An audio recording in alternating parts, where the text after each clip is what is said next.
Welcome, you guys. Then, so welcome to a kind of another edition of the P10 show, P10 podcast. This is obviously something whilst we are in isolation, whilst we're in lockdown, that we are running, talking about a whole bunch of different things.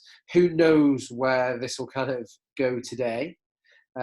We have obviously the mind of JJ to pick today. Well, I mean, I don't know if this is going to be more of just a general catch up between the two of us and you're going to listen in, or whether this is actually going. We'll hopefully provide something. Say that again. There will be some serious content. There will be, yes. We will aim to provide something meaningful. But what we are going to talk about today is kind of largely around kind of the formation of habits, the management of habit building, particularly in something at a time like this where so much uncertainty. I mean, I'm not just gonna say it, that I've like really struggled to adjust. It's taken me a while, and so that expectation to just adjust didn't come straight away, and it is something that's still ongoing. How have you kind of settled in so far in Norwich? Yeah, so for those guys of you who don't know, I'm originally from Norwich in Norfolk. So as soon as I heard that London might be on lockdown, I retreated to the countryside because it's weirdly enough, it's a lot nicer out here and there's less people. But yeah, it's been hard to adjust as well. I think if we're talking about habits, might as well dive straight in. I think one of the things that I immediately anchored myself around was waking up early in the morning. And that has actually helped massively. Like it provided an initial structure, and then from then I kind of like built my routine out of that. Yeah. Have you found a routine yet? I'd say I found a loose one. It's one of the things I was going to talk to you about as well. Well, or ask you about as well is that I think the main things that a lot of the people who will be listening will be concerned with as well. Is sort of what a normal day should look like, recommendations for like a good day. And so I've based really loosely my routine around waking up early in the morning and then eating at specific times throughout the day. And then I kind of move around that and do tasks around that. So I wake up 6 a.m., have my first meal at 7:30, then I eat at 10:30, 1:30, 4:30, 7:30, and then go to bed. Nice. I kind of move everything around that. So I do some work in the morning, do some cleaning or jobs in the afternoon, have some free time, have time for 2 fitness sessions in there. Yeah.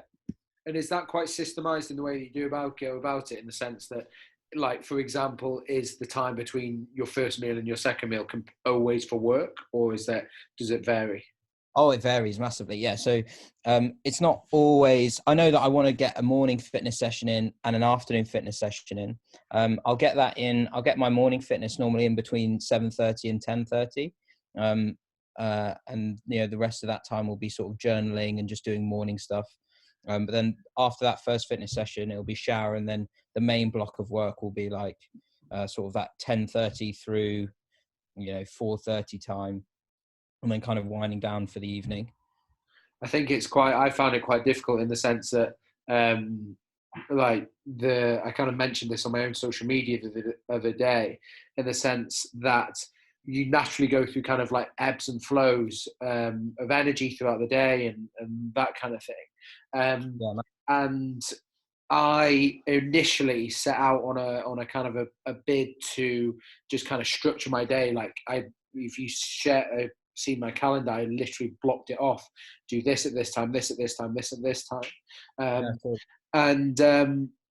Well, it's crap basically. Like I really struggled because I've been self-employed since the age of 21, and I've kind of just done things whenever I've kind of wanted to do them. I will do some more work after this.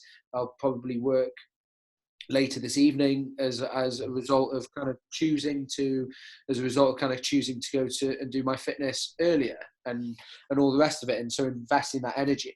And so I have kind of devised a point system that we'll maybe talk through shortly.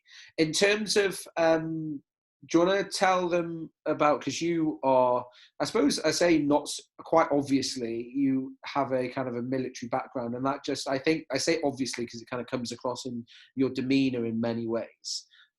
In what, in an ordinary way or in like a laddie way?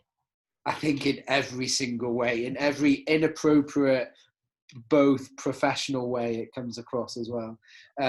Yeah, do you want to? So I'm interested in that, how that was as an experience for you in terms of like a young reprobate male going in, and then how that then shaped you in some ways to then the more older reprobate male that you are now. Yeah, well, I'll go back a little bit, really. So I decided to join the military when I was at university. Um, I think I found there was, I'd always had this inkling that I wanted to be in the military, even when I was a young kid. I really wanted to join the army, and I joined CCF. For the guys of you who don't know, who aren't from this country, we have this thing called CCF. You might have a version of it in your school, where you like after your school classes, you kind of go and do some military drill and stuff. And I lasted one session in that CCF because somebody told me to do something I didn't want to do, and I just left. So that was kind of the beginning and end of my military career when I was a younger kid. Then when I was going through university, I decided that, I wanted to, a couple of things. I kind of set some goals for myself. I wanted to challenge myself. I wanted to travel and see the world. And I wanted to kind of try and make the world a better place. And the military fit with those things. So at around the age of, I graduated university at the age of 22, went straight into the military at 22. So I joined September 2016. I left October 2018. So I wasn't in for a huge amount of time, but I learned a huge amount in those just over 2 years, specifically with relation to habits. I won't go on forever, but you guys can all imagine really, and it's easy to see that the military is it's just a life of habit. It's a life of routine. You start off in basic training day one, and you're told to do the same things every single day, every single morning. Every single morning you wake up, you go and do fizz out on the front like the front field on the front green. You come back, you immediately have to get changed, then go do loads of drill. You get inspections. All your uniform has to be done in exactly the same way every single time. And over that period of sort of like 4 to 6 months, you end up building this gigantic, like a plethora of habits, like all these things, because that's what the military want out of you. They want this. They just want a robot. They want a human that does exactly what they want them to do. That gets a little bit different when you move out of basic training, you get into phase 2 training. It kind of becomes a little bit more about, rather than it being, you will do this and we will tell you to do this and you'll absolutely do this. Because I was in officer training and I was in the Royal Navy. I commissioned as an officer in March 2017. So I became an officer in the Royal Navy in March 2017. And then we enter into something called phase 2. And phase 2 is a little bit more free, but you kind of have to rely, weirdly enough, you have to rely on the habits that you've created in phase 1. So all those habits of, cleanliness of uniform, proper drill, proper marks of respect to your superiors, proper systems of work, the same things like waking up early in the day, getting all your jobs done in a specific way, and then going to bed at the same time every single night. Phase 2 is a little bit more free though, especially when you get onto a ship, and a ship lives in habit. Like a ship is just a big habit machine. And I was thinking about this earlier when we decided to chat about habits. I was thinking about it, how in some way, like me talking about the military is neither here nor there really, if it doesn't relate to anybody. And I kind of thought that, because in a ship, everybody has a job. And if you don't have a job, you literally get kicked off. So I knew a guy who he had something wrong with his back tooth, and there was no dentist on board. And because he had a pain in his back tooth, he couldn't complete his job properly. So they got a helicopter and they just took him off the ship and they replaced him with somebody else like 2-3 days later. So everybody has a really specific job to do. A ship runs, and it's pretty much the same throughout the entire world. On every single military naval ship, a ship runs in 4-hour watches. So there's bells. So like literally a ding of a bell at the beginning of every 4 hours. And then every half hour it goes up by 1 bell. So you get 1, 2, 3, 4, 5, 6, 7, 8 bells. And that's the end of the 4-hour watch. And then it goes round again. And every single 4 hours, the same jobs are done over and over and over again. So it is definitely like a life of habit and routine. But one thing that it kind of relates to in terms of us guys, you know, I'm not a military person anymore. I'm a civilian, just like the rest of us. Is that it's everybody does little tasks, and all these little tasks kind of build up into one big task, and that kind of relates to our lives in the sense of, you know, our habits. They're very small behaviors, and on the face of it they might seem like quite minor things, but on the whole they build up to something which is positive. So that's something I thought of that related to kind of our positive habits in a civilian kind of world or a fitness kind of world. Have you taken any from the military is there anything that you can think of? Well, my girlfriend will tell you now. I'm living with my girlfriend now up in Norwich, and she'll tell you now that I'm being almost anally clean at the moment. It's something I massively rely on. Like, I need the space around me to be clean. Because whenever I see, and I think it is a positive habit. I wouldn't call it like OCD or anything serious like that. But when I see things that are untidy around me, I see it as a job that needs to be done. So then it lists itself in my mind. I say, well, I have to do that job at some point, so I might as well do it now. And so cleanliness is a very base thing for me. And from there, like, other things are built up. So waking up early in the morning, that's definitely a military thing. The cleanliness, always presenting yourself in a specific way.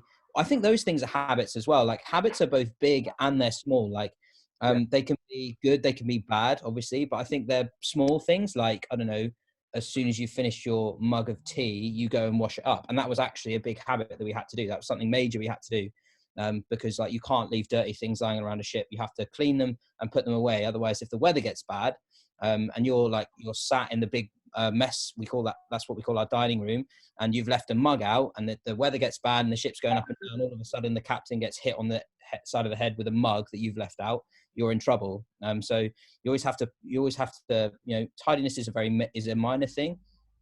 But habits can be major things as well, like presenting yourself properly and just being like working hard, you know, challenging yourself. And I think those things are bigger habits that I kind of got out of the Navy for sure as well. It's quite difficult, particularly with, I suppose, particularly a lot of the habits that you've kind of listed off there. It's quite easy to define them and make them quite black and white and obvious in that case. Is there, and I suppose that's kind of a lot of things in what we can take from that, is that they need to be kind of like really obvious and objective in their definition. And then that allows us to, I mean, we won't necessarily touch upon boundaries, but establishing boundaries in and around a habit is something that's going to be really, really, really important. Have you, in terms of kind of particularly the current situation, are you in a position at the moment where you're kind of trying to form another habit or something new that you're kind of maybe battling, or is it all kind of straightforward at the moment? Well, I that's a good question. I always well, when I was back in London, there was always things that not big things, but minor things that I knew that on a micro scale would definitely improve the macro. So things like meditation is a big part of my life. It always has been. And I definitely was falling behind with that. And also stretching, you know, that kind of relates to us all. We now find ourselves stuck in the same place most of the day. And I've kind of used this time to catch up on things that I haven't at all. So now I meditate every single day, whereas before I'd miss 2 or 3 days in a row, and I now stretch every single day, and I've apportioned time for that in the day. So the first thing I do when I wake up after I've done a little bit of journaling, that's also a great habit which I've kind of developed, you know, over the past 7 years, is stretch and then meditate. And then that's kind of, those are the 3 tasks that I make sure I do at the beginning of my day. And I find that if I start my day well in terms of habit, you know, and I get those minor things out of the way that I've told myself that I will do in this time, the rest of the day kind of sorts itself out. You know, I think, and that's really important as well. Like, starting as you mean to go on. You know, you wake up and the first thing you do is a positive thing that impacts the rest of your day, and chances are the rest of the things will fall into place. If you don't wake up until lunchtime, you're not going to get much done for the rest of your day. Like, chances are you're not going to be able to pull that day back. So yeah, start as you mean to go on. And this time as well, I think, is an opportunity to not only, you know, there's so much out there at the moment about how, like, it's almost aggressive, like how you should absolutely be using this time to do as much as you possibly can. But as well, I think people should be understanding of the fact that habits take time to develop, and you can't push yourself into completely changing yourself in like the space of what, so far it's been a week that the UK has been on lockdown, if not a little bit more. You can't immediately expect yourself to, you know, completely change and all of a sudden have these positive behaviors just because you've been stuck inside a house for 7 days. That's not going to happen. I think there has to be, as much as there is this positive encouragement from the wider fitness community of developing these good habits, I think there has to be an understanding as well that we're human and these things take time to develop. I think that's important. Yeah, no, I completely agree with that. I think particularly with the prominence of social media, there is all this kind of idea of kind of pushing out, yes, a positive message, and I would, like I said, I am fully on that in the sense of I kind of want to, in the same way that what we're doing as a community, we want to be like, well, let's be intentional and let's be purposeful in the way that we make the best out of this situation. We're not just going to use this as a kind of a period of standing still and surviving. We want to progress in some ways. And whilst that is the thing, there does have to be huge amounts of self-compassion and awareness to the fact of, like, habits do take time, and we do need to just respect that. And just so in a place of, yes, let's kind of lay the foundations, but if it doesn't quite happen, then there's tomorrow, and we go again and we go again, and the formulation of the habits will come. I mean, it's up to, well, it could be even greater than 21 days in terms of the formation of a habit, depending on what you read. But even if you, I personally will think it takes about 10 days just to settle. And then you've got that ability to kind of really start to form the foundation of some good habits. So if it's not quite clicking at the moment, then it will. And it's ultimately having that, it's patience more than anything. And some of the stuff that we spoke about off air is that kind of presence and being present in your kind of decision making and all that kind of stuff, which you kind of touched upon. And it's kind of recognizing the thought patterns that kind of the thought patterns that kind of, or the voice, the kind of the dialogue that you have in between your mind, in the sense that I've tried to do the same thing in terms of formulate an exercise when I wake up. And it's happened some days, it hasn't happened other days. And it's kind of, okay, well, I'm acknowledging, well, what's my brain telling me?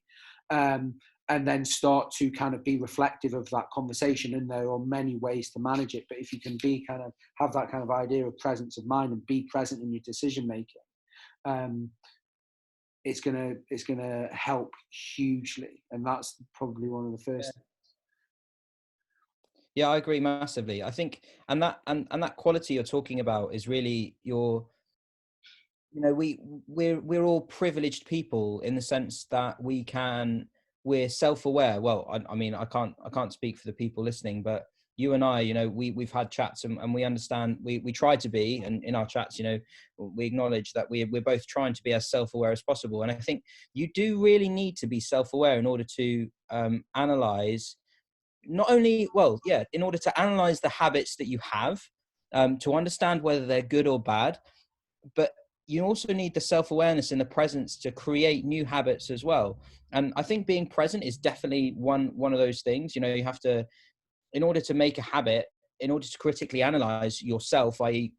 the behaviors that you have to kind of enable yourself to hear the voice of your brain, as you said. Like, you have to see the decisions that you make and see the choices that you make. And that is a habit, really. A habit is just a repeatable choice, a repeatable behavior. You have to see the decisions that you make and see them on an objective level, and then objectively analyze them. But then that kind of requires that you have to be objective, and that means you have to honestly and critically judge who you are. And that in itself is a really, really tough thing. And it's interesting to think that a small thing like a habit, a small thing like a repeated decision, requires you to be truly objective with yourself. To be able to critically judge who you are, I think, is a hugely difficult thing. Yeah, I would just add to, like, in terms of that kind of process, because to be able to just, particularly obviously working in a kind of a more nutrition space, which is governed around kind of eating behaviors and stuff like that, the process of kind of starting to develop that self-awareness, like, yes, you can try to be present, but again, in the context of trying to formulate new behaviors, you can expect to fuck up.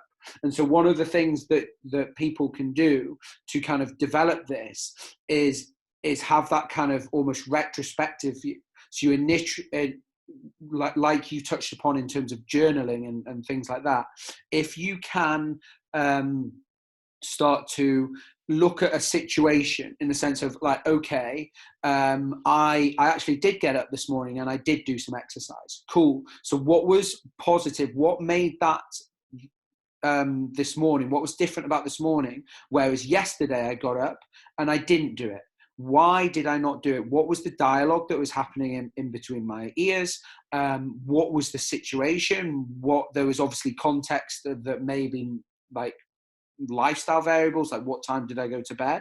And then having this kind of more engaging in this kind of reflective practice. And then once you have that kind of hindsight kind of point of view, that then enables you to then start to kind of engage in those reflective practices in the moment of the decision. And so to just expect yourself to be able to kind of pull yourself out of a behavior, and like say, in terms of particularly if we've got people who are, and I again think of this in a kind of a nutrition context, people who are boredom eating or emotional eating for whatever reason, as a kind of maybe a behavior that we want to address. Like, we have to unpack those moments, and to expect someone to just kind of pull themselves out of it, or expect them to kind of want to have this kind of almost negative thought process around, or engaging in this negative or destructive behavior, to thought of them just pulling themselves out of it. That's not going to happen straight away. We have to kind of set that foundation of reflection, and then that point of reflection become closer and closer and closer to the kind of the point of behavior, if you like. And then, so if I am rolling over in bed and being like, I don't want to work out, I can start to have these reflections in that moment, as opposed to say 9 a.m. or 10 a.m., et cetera, et cetera. Does that kind of make sense? Yeah, I agree. And I think one of the fundamental things you're talking about as well is just honesty with yourself, right? You're asking yourself the tough questions, in the sense of, you know, what is it that you really want? What is it that you really need? Like, for example, take that example of waking up early in the morning to work out. You know, yeah, we know that what is your ultimate goal around fitness? Does it require that you wake up and do, well, for you, probably, yeah. Does it require that you wake up and do 5,000 burpees? For me, it doesn't require me that I wake up and I do that morning workout. So there are some days that I'll let it slip, but I'll be okay with that, because I think one of the key things about having a habit is that it's tied into the ultimate goals that you have around yourself. You know, you have to understand, and this is, you know, where it becomes even more important. You know, we're talking about being objective, being able to critically judge and honestly judge who you are. But as well, if you're going to formulate or create any sort of meaningful habit, you have to know what it is you really need, and what it is you really, really want. And also, crucially as well, what it will take for you to get there. So we can take your example, and your example is that you want to do 24 hours of burpees. That for you is a goal. So around that, you then have to create habits in order to achieve that goal. And you've done that. You've created a training habit around that. You've created a nutritional habit around that. You've created this habit of liaising with your coach on how to best achieve that habit. And I think that's important as well. You have to be you have to know yourself well and know what your goals are in order to create the habit. So that can apply as much, well, you'll know this more than I will, you know, nutrition is essentially, well, I don't know if you'd agree with this. Would you say nutrition, a lot of people have goals surrounding their nutrition, or a goal that would relate to their nutrition in some way, like to get a six pack, or to, you know, feel better about themselves, to have more energy? Would you say that nutrition is literally just about good habits, or would you say it's about more than that? Yeah, fundamentally it is, absolutely, because when you break down a lot of the nutritional principles, the kind of the governing nutritional principles, they are kind of very basic in their application. There are some kind of refinements, and obviously I think the beauty and why I get so much fulfillment out of it is because I can work with people, even if I kind of lump some of the P10 community within that, who fundamentally are very privileged in the kind of in the way we all live our lifestyle. But then there are socio-economic variables. There are through to just things like food preferences and stuff that kind of make it a lot more interesting and add more variables to the equation. But fundamentally, yeah, absolutely. And it's about kind of that continuity of habit when it comes to, even when you look at performance nutrition, as a kind of specific one, when you start to implement elements of nutrient timing and stuff like that, then absolutely it becomes habitual. And even for it, but then even when you strip it right back to just because one of the key things that we can look to promote is that kind of consistency in calorie intake, and not having huge ranges of calorie intake. And so even that in itself requires levels of discipline, and kind of conversation in and around that. So yeah, definitely 100% for sure. What would you and if you've got anything to add, then please do. But I was just going to kind of say, like, how do you kind of manage that idea of, or the times where it doesn't necessarily wash, or not doesn't necessarily wash, but where you don't necessarily want to engage in that, where you kind of look at the rope hanging from the rig in P10 and be like, I can't be bothered to wrap that around the rig this time. No, that'll never that'll never happen. How do you bring yourself to? I'll always wrap the rope around the rig. I think it's so, those sorts of things. I mean, we can take one habit. Let's take two different habits, and we'll use them as examples. We'll take the first habit, which is me tidying the gym incessantly, and then we'll take the second habit, which is me waking up and then working out early in the morning. Yeah. So there was never a moment where I would not tidy the gym incessantly if I had the opportunity to. But that's very much tied to a couple of habits which I think I have, and in that being committed to the community and the place in which I work, but also that need for an ordered environment, that need for a tidy and ordered environment around me, I think is really important. And so that kind of ties into my whole goal about being the best version of myself that I can be. You know, if I look at that man that I might try to be in the future, that man is good in his job. He invests a lot in the work that he does, but also he's well known for for creating tidy and ordered environments. And I think when you do that, you make the world a little bit of a better place. And then so that's kind of tied to that big goal. You take the second thing, which is the waking up and working out every single morning. I think that depends on my big goal of fitness. You know, like, what is my big goal of fitness? Well, I'd like to compete in maybe a regional competition at some point. You know, like a big national CrossFit competition at some point. It won't be soon, you know, especially not with this has happened now. So there are probably a couple of days where I can let that slide. So I think in answer to your question, it's completely tied to the goal that habit relates to.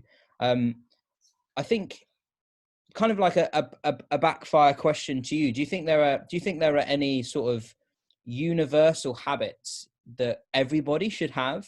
You know, that not quote unquote good people, but like that we see repeated in examples of people that are well thought of, or people who are successful? Do you think there are universal habits which we should all have as people?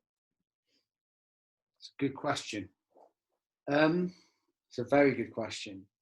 I've stumped him. I've stumped him, ladies and gents. It's happened. Not to some extent, but it's, like I say, it's one of those things where, because what tying it in so basically what you're saying in terms of kind of that goal and how that it's, I mean, I don't know if you've ever read Start With Why by Simon Sinek. I know him. It's I mean, for those that are kind of listening, I definitely recommend that. And it's, you kind of see it in terms of the message of find your why, and all the rest of it is washing your hands for 20 seconds. This message of find your why, in terms of like why do you get up and come to the gym, and all the rest of it, like the kind of the application of that and the way that message is conveyed across, I don't think is put across well. However, like if you go back to the kind of the actual literature and Simon Sinek, who actually devised it, it's really, really powerful in its kind of in its application. And if you can kind of do some work in and around kind of figuring out your why and excuse me, and all the rest of it, then it makes the application of habits so much more straightforward. And in that moment of, like I say, in the time where maybe stopping yourself from eating 3 Easter eggs because you want to kind of engage, because you value your fitness because of why, then it makes it so much more kind of straightforward. And this is the thing, in the sense of, and bringing it back round to, do I think that there's universal habits? Yeah, I'm sure there's commonalities, but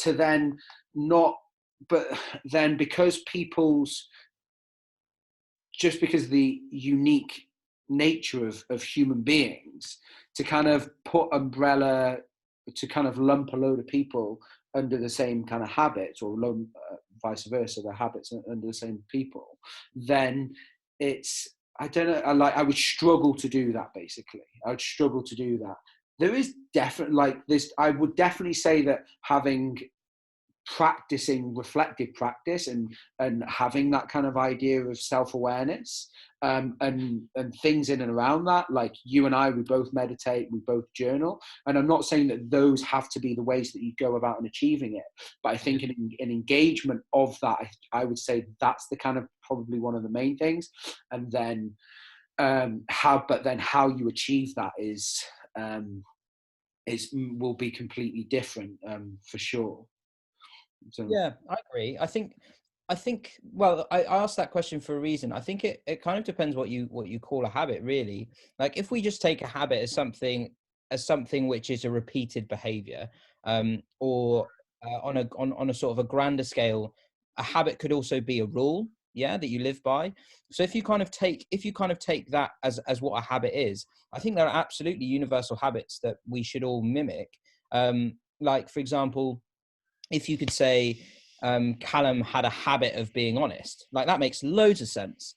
And I think there are certain positive qualities which absolutely should be considered as habits that people should have universally. I think if you're an intelligent person, and I don't want to split the crowd. I don't mean this in a mean. Do it.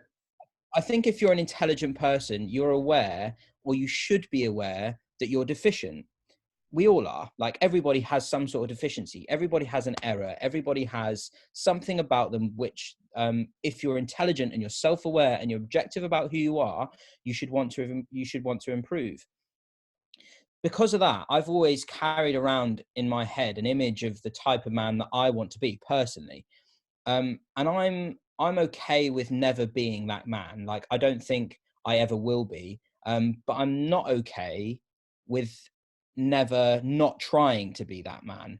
So in the pursuit of being that person that you want to be, or the man that I want to be, I think you should try and develop these good habits. So I would like people, not that that's my only motivation, I would like people to know me as an honest person, as a tidy person, as somebody who continues to challenge themselves, as somebody who is generous and is giving and is loving and is open, because all of these things can be considered as positive habits as well, because it just becomes a learned, repeatable behavior. Because in those small moments that you succeed, that you manage to create that positive behavior, that positive feedback cycle, you end up believing in yourself a little bit more. And this applies to people who can't hack getting habits, like they just keep failing. It applies on macro scales and it applies on micro scales. If you succeed just a little bit, i.e., you wake up in the morning and you tidy your room, the first thing that you do, you end up believing, well, I end up believing in myself a little bit more. And I get that positive feedback loop. Like, if I'm honest, I'll look at myself. If I'm honest in a really tough situation, I consider that to be a good habit. I'll look at myself and be like, that was tough, yeah, but it's absolutely something that I should have done. And because of that, I end up building this identity, this, like, not a new identity, but, well, yeah, like a new identity for me. And I think, because you always should want to be someone better, I believe. And I think the key to being better is just developing those repeatable habits, those positive, repeatable behaviors. Yeah, I agree. I mean, I can't remember who said it. It comes down to, like, what is a mission versus a goal, because, like, say, there's a guy who actually does a fantastic podcast called Jay Shetty, and I definitely recommend that. But he talks about, like say, goals will always be achieved, whereas having a mission, and it sounds like that's what you're kind of talking about, and is something that is probably never, it's about creating or having a vision of the world that you kind of want to see, and then using that as a mission. Like, and then the steps, like Martin Luther King had a mission of, he actually verbalized it, and I won't even try and kind of fob him off in some way, but it was something that still to this day isn't achieved, but he then put in fantastic strides that then caused a groundbreaking effect in terms of the impact on the Black community. And excuse me, and and having some kind of points of reflection in and around that. I mean, I can tell you what my mission is, and my kind of like why is because I've done a shed ton of work on it, and then I try and again I just will do these actions. Does every little minuscule action that I do align myself with it? And the reality is we're human, so not every time it doesn't every single time. However, when you can find yourself kind of not necessarily aligning yourself and looking at trends in that, then excuse me, then you'll feel it yourself. You'll feel greater levels of anxiety or stress, or however it kind of manifests you in terms of the individual itself. But yeah, it's really interesting in terms of what you say about the kind of the goal setting. And I think it's something that if people can actually take the time to just consider that, it can be actually really, really huge, really huge in that sense. It's so important to sit down and have real significant time. And it's tough as well, right? It's tough. But to sit down and have real significant time on your own with no distraction, actually figuring out, what you want from the gym, and what you want from your fitness life, but what you actually want from the world and what you actually want from the people around you. And if you end up asking those questions, you can start to build behaviors which lead towards those things. And it might mean some tough decisions. It might mean I don't know, something like greater financial expenditure on your fitness or on your nutrition. But it also might mean stuff like you stop talking to your best friend. And that's something that I had to do about a year ago, when I realized that actually the main person I was speaking to in my life was actually not somebody who I should be speaking to at all. And that was from some dedicated time of sitting down sitting down and thinking about what things I actually wanted from life. But I think one of the things, Cal, that people will be struggling with, and this is something I've written down, is motivation. And not just for like fitness, nutrition, but for creating habits in general in this kind of weird time. Because we've all got opportunities to create habits, to create new ones, or to like do some positive reinforced behaviors. So I wanted to talk to you about motivation, or ask you some questions about motivation. I've got some points which I'll raise regardless. But where do you think motivation for creating good habits comes from?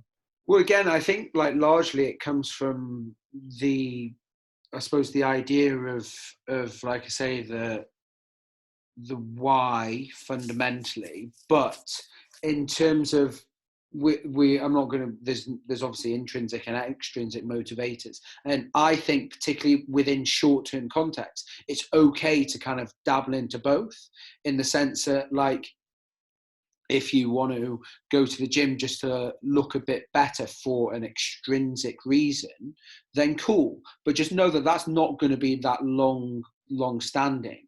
And then we have to rely on kind of more intrinsic kind of motivators in that sense. Now, where they come from is very much going to be, excuse me, personal to the individual. But again, it comes down to this idea of how does being fitter, if we're using the gym as an example, how does that then allow you to then fulfill the kind of the role that you, how does it allow you to go about your day-to-day life in a much more meaningful and impactful way, in the way that's kind of related to you? Yeah, I'd say so. I think though it's tough, it's but at the same time it's really easy to say. The motivation that comes to create new habits, it has to come from the person, right? Yeah. There has to be a moment at which that person decides to do that thing. I think one of the key things is that you can't rely on other people, because then the habit, like, it isn't yours. It's not your habit. If you rely on other people, like say your partner wakes up early and you wake up with them, that's not your habit. If you're going for a run every morning just when your mate shows up, that's also not your habit. That's convenience. That just happens to be a thing that happens in your life. As soon as you take that other person away, chances are you won't do that thing. So I think it's important to understand that the motivation to create a new habit, it has to come from you. And I've written down some things which might be useful to some people. It's things that I know work in trying to create positive habits around meditation, mindfulness, but also things like calling people, like calling my family, calling my friends, things like that, and trying to build that into a habitual behavior. And Callum, you can kind of add to these as and when you see fit. So first thing I do is I add alarms on my phone. I have loads of alarms on my phone, and they come up. You actually have loads. I do, and they come up with 2 or 3. And in fact, I can show you some of them. None of them are explicit. Don't worry, we're all good. So I've got a couple here. I don't know if you can see those. I mean, you can see the reflection of the screen. So I've got 5 here. I've got one at 9 o'clock, 12 o'clock, 3 o'clock, 8 o'clock, and there's one at 3:30 as well. And they're different things. So one of them is profanity is the sign of a lazy mind. So that's a habit I'm trying to create where I don't want to swear in normal conversation anymore. The second thing is... Yeah, I know. Yeah, right. The second thing is it says expect nothing. And that's a habit that I'm trying to create. That's a habit that I'm trying to create around, long story short, when I was younger, I had a lot of expectation of the people around me, and that I was giving out a lot of stuff, and I felt that I wasn't getting a lot in return. Long story short, I was just expecting way too much of people. So now I have that alarm, and it kind of shows me not to expect a lot from the people around me, and rather just give selflessly, basically. And then the third one is make time for prayer. And that's an alarm I have every single day at 6 o'clock in the evening. And it just reminds me, I'm a religious guy, for those of you who don't know, just reminds me to pray is all, or to make time for that. So alarms are a massive thing that I've used that I find really, really helpful. And also, you can end up, you know, as everybody knows, you can end up just looking at your phone. Well, you can end up just seeing that alarm, be like, yeah, okay, especially if it comes up every day, like mine do. So another one of the things I have is I have a tally chart. So in my journal, in my like my weekly, my diary, I have a tally chart, and I just tally the days that I've done the thing. So I can look back and I can hold myself accountable for the things that I've done. I think so. There are two really like simple behaviors that you can do if you're trying to create a new habit that might help you. So you can have an alarm, or you can have some sort of tally chart to hold you accountable. And I think one of the things we mentioned right at the beginning really helps as well. If you commit yourself to one behavior, one positive behavior early on in the day, the rest of the day, chances are, will be a good one. Okay. Give or take pandemics. Okay. The rest of the day, chances are, will be a good one. Okay. If you start off well, your mind gets in a great positive feedback loop and you'll keep on doing well. Okay. So I think that's a really key thing to think about as well. Can I just interject there? Just in terms of, because obviously we know that particularly in the formation of habits, it's kind of, we will wake up on the wrong side of the bed. Like we will have this idea of not starting the day well. And there are many means. And like I say, this notion of like that idea of the thing that I like still do, like I've got a whiteboard in my bedroom and it says today is going to be a good day. And that's not just some kind of like bullshit social media thing. That's me in my kind of the process of journaling, practicing gratitude and stuff like that. That's how I start my day, in a bid to kind of like build that kind of notion of positivity. But then if we do not, so I completely agree. However, if we do not start on the right path, then particularly because I think about it again in many different ways, in the sense of like, but largely from a kind of a nutrition point. So if we don't start it, we see so many kind of then lead on to more destructive behaviors. So if it's eating, we see people just go, oh, fuck it. Like, I'll just start again tomorrow. And then that also manifests itself in other areas of our lifestyle. Oh, I haven't done what I've wanted to do today, so I'm going to skip the gym or whatever. And like I say, one of the things that we talk through in terms of, particularly with a lot of like my nutrition guys, is the kind of the notion that negative urges, let's just say urges, all manifest themselves in a very, very similar way.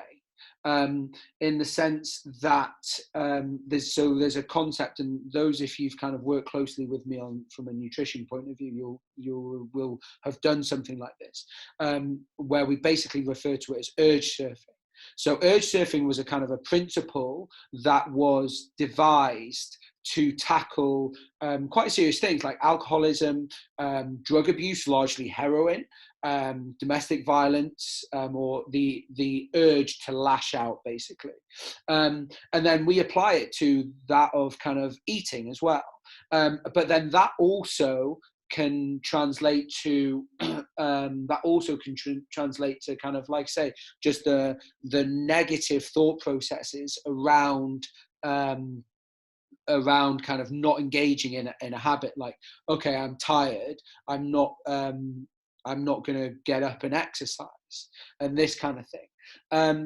And so what we know is that, I mean, obviously we know that they manifest themselves over a period of time. And so it will generally, these kind of urges to not do something, or to not engage in a behavior, or to engage in a behavior, like I want to overeat, I want to will kind of rise, it'll peak, and then it crashes like a wave, hence the notion of surfing.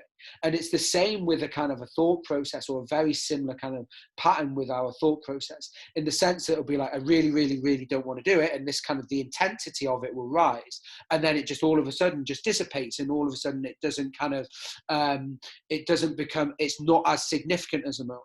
And so one of the things that we know is that it takes about 40 minutes for this kind of period to elapse. And so particularly because, in the context of nutrition, as I will know it, we know that we'll literally just say, you acknowledge the craving, you acknowledge the urge, and then you give yourself 40 minutes. And if that craving is still there, then we honor it. We honor it, even if it is kind of counterproductive to our end goal. If our goal is fat loss and we're honoring our hunger, then honoring our hunger in that sense. I mean, we won't get into, that's more intuitive eating. That's more of an intuitive eating kind of thing, but so I won't get into it. But it's the same kind of thing, and just recognize that, give yourself that kind of 40-minute window, and then make time kind of immediately after it.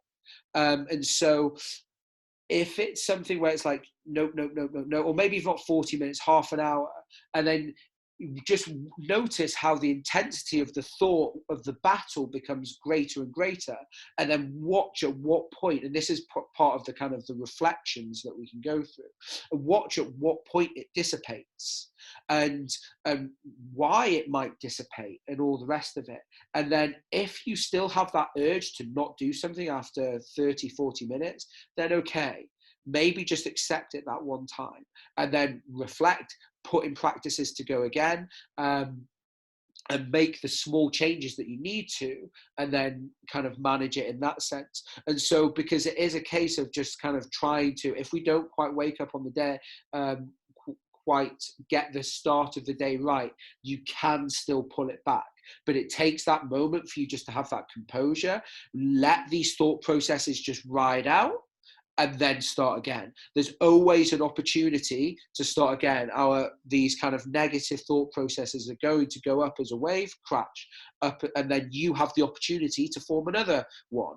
If it's another one, you then will let that one crash, and then you have the opportunity again to form another more positive thought process. And so, whilst I completely agree, like with everything that kind of Jay says, it's something that, like I say, today is going to be a good day. That's my means of starting the day well and leading into gratitude is by practicing gratitude first thing in the morning. It's the first thing I do. And then, but if it doesn't quite happen, you can still pull it back, is what I'm trying to say. If that makes sense. Yeah, it makes sense. Yeah, I like it. Urge surfing. Urge surfing is good. It is really good. So yeah, in terms of, I went off on a tangent and interrupted you slightly there. In terms of other means of kind of like holding yourself accountable and stuff like that, what do you think? Have you got anything else to add to that point? Yeah, I think you should. I think everybody should try and develop a support network as well. They should not, like, you shouldn't be telling your friends, you know what, I managed to meditate this morning. That's, no one really cares about that, especially if you do it every day. But just having that support network, telling people that you're going to do something, and then checking in with them, like, or maybe ask them to hold you accountable. Ask them, like, maybe you ask me about it in a week, or maybe you ask me about it in 2 weeks, or maybe you just talk to them. Especially if you admit something to people, you actually will get that same negative feedback. So if you say, I didn't really manage to meditate at all this week, and it doesn't really come up in conversation, you'll get that negative feedback loop, and then you'll be thinking about ways to change that. So just voicing that will make it a reality. A lot of the time, because of these habits, the things that we do, they're not vocal, okay? They're not actions that lots of other people see. I don't go and meditate in a park where 30 people can watch me. I sit on this sofa and I look out the window where no one can watch me. No one's going to know whether or not I meditate, but voicing that to people will actually make you accountable in that sense as well. And I think that's important as well. Having that support network you can talk to, who can acknowledge your successes, but also acknowledge your failures as well. Yeah, 100%. It's probably the biggest. I mean, it's the sense of like, well, if you want something to happen faster, it's you go and, if you want to get better quicker, you go and see a doctor, because it's that kind of support network. If you want to improve your mental health, you go and, like, yes, you can do things on your own, but you can go see a therapist and it will just happen quicker. You want to get make changes to your nutrition, come see me. I'll make it happen even quicker. If you want to get fitter quicker, you pay a coach. You don't just go to the gym. And it's kind of it's the same kind of message, like support network, and evaluating your support network is one of the hugest things that you can do. Knowing who you can lean in on, who you can kind of, where is appropriate, who's there to be able to support you in what circumstances. And we physically acknowledge that it's probably one of the most important variables in the longevity of maintaining a habit and the success of a goal in that sense.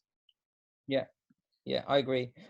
Especially as we kind of come towards the end of like our allotted time almost, especially for the people who are listening, but for the guys who are listening on recorded as well. One of the things you'll be finding or will be dropping into your mailbox soon is this P10 6-week challenge thing that we're going to be kind of rolling out amongst all of you guys. And essentially what that is it's about you spending some time figuring out a goal for yourself, and then us helping you to find that goal through repeatable habits and repeatable behaviors. So one of the things that we'd kind of like to send you away thinking about is a habit that may be a positive repeatable behavior that you want to develop. Not just, well, it could be specifically for this time, but maybe not for this time. Maybe it's something you want to continue when there isn't a global pandemic, or maybe something negative as well that you want to get rid of. Maybe it's a bad nutrition habit that Callum can help you with. Maybe it's a lack of motivation for training. But we'd like you to kind of think about those habits. We kind of like you to think about a repeatable behavior that you'd like to either develop or get rid of. We have negative habits as well, or poor habits as well. And think about how you're going to get there, and think about the steps that you might need to take. If you want to get in touch with me, you can. My email is johnjames@p10.fitness, and I'm sure Callum has 3,000 methods of social media that you can get in touch with him on.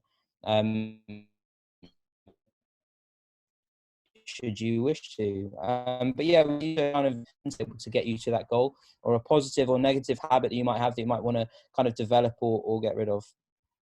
Yeah, just obviously more than welcome to bounce some ideas off with any of us, and I'm sure I can echo the fact that Sal and Sonia will be happy to help in, because we've all got our different areas of expertise and all that kind of stuff. And have you got anything else to add in that sense, Jay? Or well, maybe just a point for everyone's kind of reassurance. It's really easy to see a big life change as a massive macro thing, but I think it's important to remember, and anybody who's kind of in any sort of position of success in the world of habits will tell you that it's the smaller things that matter, and it's the smaller decisions that matter. It's the picking up of the rubbish wrapper on the floor. That's my personal tidiness habit. Okay, it's the stretching after a class, for 5 minutes. It's the small things that build up to the big things. It's the small repeatable behaviors that build up to a lifetime of repeatable behaviors. I was thinking earlier today, I was thinking about this habit that we've talked about, journaling, this positive habit we've talked about, journaling, and I only just reminded myself now that I've been journaling for 10 years as of this year, give or take, like 6 months, which is huge. And I only just realized that now, and that started with me as a 15, 16-year-old kid, getting given a book with lines in it and just writing, picked my nose today, had a poo, full stop. Like, that was pretty much it at that age. Like yesterday. Yeah, that was yesterday. And it comes up to now where I'm writing this beautiful lyrical prose every single day, and it's just boundless and gorgeous. But yeah, it's the small things, guys. It's not the big things in any stretch of the imagination. So start small and end up big and end up big. And I would just add, like, in terms of particularly a lot of the work that particularly falls into my remit as well, in the sense that, like, obviously it can be okay to engage in something that is going to be positive, but still have a negative kind of thought process around it, in the sense of, so maybe I know I should exercise, but I really don't want to, and I don't actually particularly enjoy it. Well, there are ways in terms of kind of going around that, or in terms of, I use it in the context of management. For those that don't know, I used to be 128 kilos back in the day, and had great successes. Say that again. Now he's 124. Yeah, he's 124. But the classic fat joke. The yeah, but then in the process of kind of the fat loss, got to a stage in terms of where I was really confident in terms of like had a newfound confidence around my body. My training was something that I was really engaging in, but then I was still having these kind of real negative emotions around food. And so it was a case of, in terms of like sabotaging and probably still displaying behaviors that I would have done when I was 25, 30 kilos heavier. And it was, and this is when I started kind of engaging in terms of reflection as well, because it was bringing around a lot of misery, and I was in a position where the thing that got me out of it was like, actually, like, I am having these negative thoughts, I am having these struggles, but then these negative thoughts are not manifesting themselves into action, and they're not manifesting themselves into negative behaviors and all the rest of it. And then from there, it became that kind of positive loop feedback that JJ was talking about. And it's like, well, actually, I am having these things, but then I can then trust myself, and I can appreciate that this is just normal. And like I say, just trust that despite having these thoughts, I'm still engaging, and this behavior just blossomed and then became more and more positive. I started to find more and more enjoyment in exercise. I started to find more and more enjoyment in having a much more a relaxed approach to food and all this kind of stuff. And so that's the key thing, and that's why it requires that kind of persistence, reflection. But just know that if there's still some form of kind of negativity around engaging in something, then that can still, the fact that you're still doing it, take a lot of confidence from that, and the rest will kind of take care of itself. Yeah, I agree. Anything else to add? No, mate. No, nothing on that. Well, we appreciate you indulging us, appreciate you listening to us for the past hour or so. This will be available to watch retrospectively. It'll be in the online group, and will be on YouTube as well. So if you would like to kind of pick apart some other points that we've spoken about, then you will be able to. Appreciate you guys listening in. For those that I will be back on Thursday evening with someone new, which I'm quite excited about. And yeah, I hope you're all keeping well. Hope you're all staying safe. And we will speak very, very soon. Bye, everybody. Thanks for joining.